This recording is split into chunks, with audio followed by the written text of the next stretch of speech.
Les paroles que je vous ai dites sont esprit et vie. Bonjour à tous, que la paix et la grâce reçues de la part de Dieu notre Père et de notre Seigneur Jésus-Christ soient avec vous. Bienvenue à tous sur la chaîne YouTube Chemin de Vérité. Et aujourd'hui, nous allons commencer la lecture de la Bible. Je vous invite à vous abonner et à cliquer sur la cloche des notifications pour recevoir les prochaines vidéos. Je vous souhaite un bon moment. La création. Au commencement de la création, par Dieu du ciel et de la terre était déserte et vide, et la ténèbre, à la surface de l'abîme, le souffle de Dieu planait à la surface des eaux. Et Dieu dit que la lumière soit, et la lumière fut. Dieu vit que la lumière était bonne. Dieu sépara la lumière de la ténèbre. Dieu appela la lumière jour, et la ténèbre il l'appela nuit. Il y eut un soir, il y eut un matin. Ce fut le premier jour. Dieu dit qu'il y ait un firmament au milieu des eaux, et qu'il sépare les eaux d'avec les eaux. Dieu fit le firmament, et il sépara les eaux inférieures au firmament d'avec les eaux supérieures. Il en fut ainsi. Dieu appela le firmament ciel. Il y eut un soir, il y eut un matin, ce fut le deuxième jour. Dieu dit que les eaux inférieures au ciel s'amassent en un seul lieu, et que le continent paraisse. Il en fut ainsi. Dieu appela terre le continent, il appela mer l'amas des eaux. Dieu vit que cela était bon. Dieu dit que la terre se couvre de verdure, d'herbes, qui rend fécond sa semence, d'arbres fruitiers, qui, selon leur espèce, portent sur terre des fruits ayant en eux-mêmes leur semence.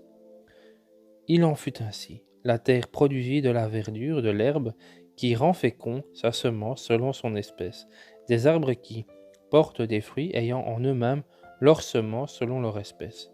Dieu vit que cela était bon. Il y eut un soir, il y eut un matin, ce fut le troisième jour.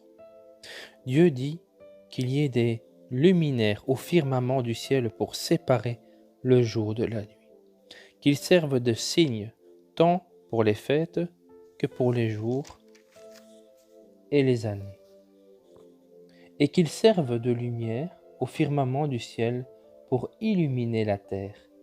Il en fut ainsi. Dieu fit les deux grandes luminaires, le grand luminaire pour présider au jour, le petit pour présider à la nuit, et les étoiles. Dieu les établit dans le firmament du ciel pour illuminer la terre, pour présider au jour et à la nuit, et sépara la lumière de la ténèbre. Dieu vit que cela était bon. Il y eut un soir, il y eut un matin, ce fut le quatrième jour. Dieu dit que les eaux grouillent de bestioles vivantes et que l'oiseau vole au-dessus de la terre face au firmament du ciel. Dieu créa les grands monstres marins, tous les êtres vivants et remuants selon leurs espèces, dont grouillèrent les eaux, et tout oiseau ailé selon son espèce. Dieu vit que cela était bon.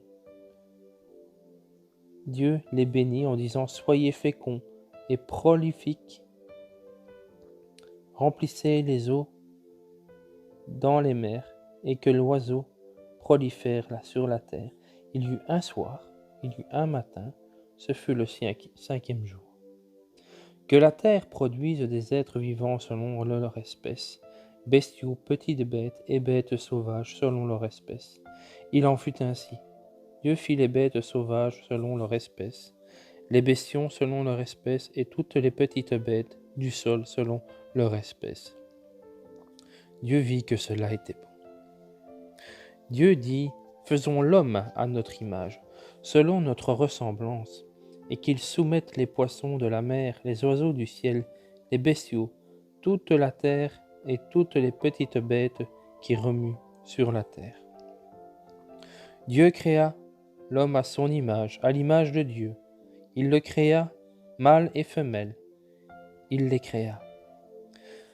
Dieu les bénit et Dieu leur dit, « Soyez féconds et prolifiques, remplissez la terre et dominez-la, soumettez les poissons de la mer, les oiseaux du ciel et toute bête qui remue sur la terre. » Dieu dit, « Voici, je vous donne toute herbe qui porte sa semence sur toute la surface de la terre, et tout arbre dont le fruit porte sa semence.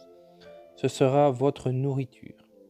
À toute bête de la terre, à tout oiseau du ciel, à tout ce qui remue sur la terre et qui a un souffle de vie, je donne pour nourriture toute herbe mûrissante. » Il en fut ainsi.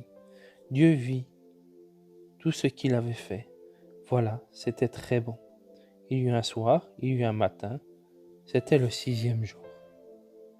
Le ciel, la terre et tous leurs éléments furent achevés. Dieu acheva au 7e jour l'œuvre qu'il avait faite. Il arrêta au 7e jour toute l'œuvre qu'il faisait. Dieu bénit le 7e jour et le consacra, car il y avait alors arrêté toute l'œuvre qu'il lui-même avait créée par son action. Telle est la naissance du ciel et de la terre lors de la création. Le jour où le Seigneur Dieu fit la terre et le ciel, il y avait encore sur la terre aucun arbuste. Des champs, aucun herbe de champ n'avait encore germé, car le Seigneur Dieu n'avait pas fait pleuvoir sur la terre, et il n'y avait pas d'homme pour cultiver le sol, mais un flux montait de la terre et irriguait toute la surface du sol. Le Seigneur Dieu modela l'homme avec la poussière prise du sol. Il insuffla dans ses narines l'haleine de vie, et l'homme devint un être vivant. Le Seigneur Dieu planta un jardin en Éden, à l'Orient, et il plaça l'homme qu'il avait formé. Le Seigneur Dieu dit, fit germer du sol tout arbre d'aspect attrayant et bon à manger, l'arbre de vie au milieu du jardin et l'arbre de la connaissance qui est bon ou mauvais. Un fleuve sortait d'Éden pour irriguer le jardin. De là, il se partageait pour former 4 bras. L'un d'eux s'appelait Pishon. C'est lui qui entoure tout le pays de Hawilah, où se trouve l'or, et l'or de ce pays est bon, ainsi que le bdellium et la pierre d'onyx. Le deuxième fleuve s'appelait Gihon. C'est lui qui entoure tout le pays de Couche. Le troisième fleuve s'appelait Tigre. Il coule à l'orient d'Assour. Le 4e fleuve, c'était l'Euphrate. Le Seigneur Dieu prit l'homme et l'établit dans le jardin d'Éden pour cultiver le sol et le garder. Le Seigneur Dieu prescrit à l'homme, « Tu pourras manger de tous les arbres du jardin, mais tu ne mangeras pas de l'arbre de la connaissance de ce qui est bon ou mauvais, car du jour où tu en mangeras, tu devras mourir. » Le Seigneur Dieu dit, « Il n'est pas bon pour l'homme d'être seul. Je veux lui faire une aide qui lui soit accordée. » Le Seigneur Dieu modela du sol toute bête des champs et tout oiseau du ciel qui amena à l'homme pour voir comme il les désignait. Tout ce que désigna l'homme avait pour nom être vivant.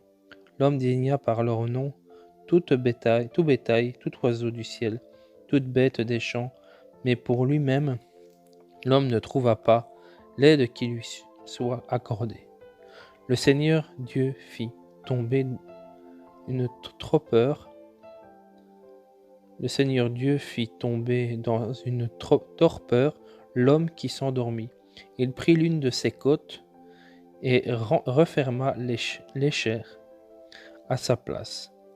Le Seigneur Dieu transforma la côte qu'il avait prise à l'homme en une femme qu'il lui amena. L'homme s'écria, « Voici, cette fois l'os de mes os et la chair de ma chair. Celle-ci on l'appellera femme, car c'est de l'homme qu'elle a été prise. » Aussi l'homme laissa-t-il son père et sa mère pour s'attacher à sa femme. Ils deviennent une seule chair. Tous deux étaient nus, l'homme et sa femme sans se faire mutuellement honte. J'espère que la lecture vous a plu. On se revoit dans la prochaine vidéo pour la suite de la lecture. À bientôt. Que la paix soit avec vous.